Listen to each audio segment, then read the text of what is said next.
is where we want to be. I could spend the rest of my life here. That's a bit from the trailer of the movie Here. It reunites Forrest Gump stars Robin Wright and Tom Hanks decades later and tells the story of how life and people change over millions of years from prehistoric to modern times. CBC's Eli Glasner is here for his Friday film review. Eli, where does this film start? With dinosaurs. Like, we are covering a lot of territories. It goes right from the dawn of time up to modern days. The director responsible for this, someone who knows a little bit about time and travel, Mr. Forrest Gump, Mr. Back to the Future, Robert Zemeckis. And the interesting thing about Here is it is a movie set in a place. So the time changes, but the camera never moves. And so we see a forest, which becomes a field, which becomes a hole in the ground, which becomes a room, which becomes a house. And whatever you see are just the people that enter that particular place. Maybe it's that forest, maybe it's that indigenous person, and eventually the people that come into that living room. So you're covering all that space, but in one place. Here's a taste of what that feels like. Wanted to be here. Right here. The milk's here. Take a seat right here. I'm going to miss being here. I'm here. I'm glad you're here. This was our home.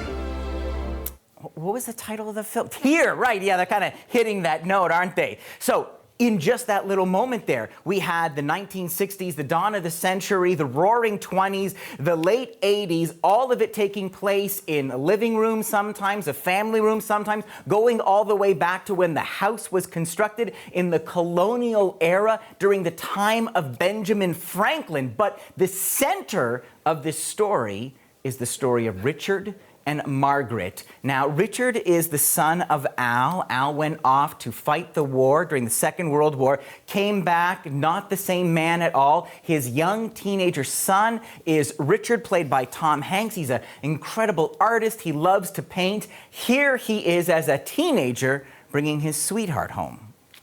Margaret. Nice to meet you, Margaret. Nice to meet you, Mr. Young. The baby's coming right now! There you go. So big things are happening, a lot of ground being covered, and there's your Forrest Gump reunion. That's Robin Wright. Remember her as Jenny, so she's Margaret. Now you notice they look a little different. You might wonder just what are they doing, because not just that you have a movie that only takes place in one place, but the actors have to age. Hanks is going from 17 to his 70s. Typically, you would use traditional makeup. Zemeckis is Mr. Technology. So they have taken the entire filmography of all of those actors, put it into computers, and basically created digital makeup. Let's take a look. There's a huge library of images of Tom Hanks and Robin Wright at different ages, and we can process it and basically put it on like makeup.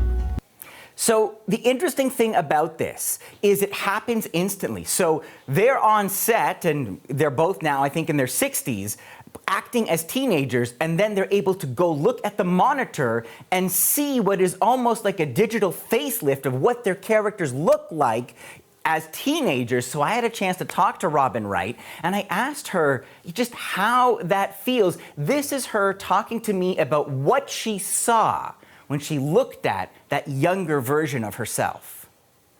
And to see that youth, just lack of life experience, lack of years on the earth.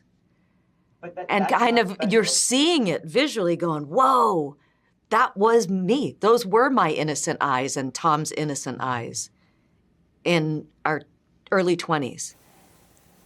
But it's literally like you're looking at a foreign entity. So the digital effects are pretty convincing, and this is the same director that did The Polar Express. You might remember that was a little off-putting. People talk about the uncanny valley. I think the technique has progressed, but also there's an acting technique, right? Like, how did I stand when I was a teenager? How did I walk? If you're an old man, you get up out of a chair a different way, so that really asks a lot. And it's interesting, I think Tom Hanks, there's still a little young Tom in there. I found him more convincing as the young person. I found Wright not as malleable. Okay, so that's a lot. It's a movie without a camera moving, but lots of movement within the frame.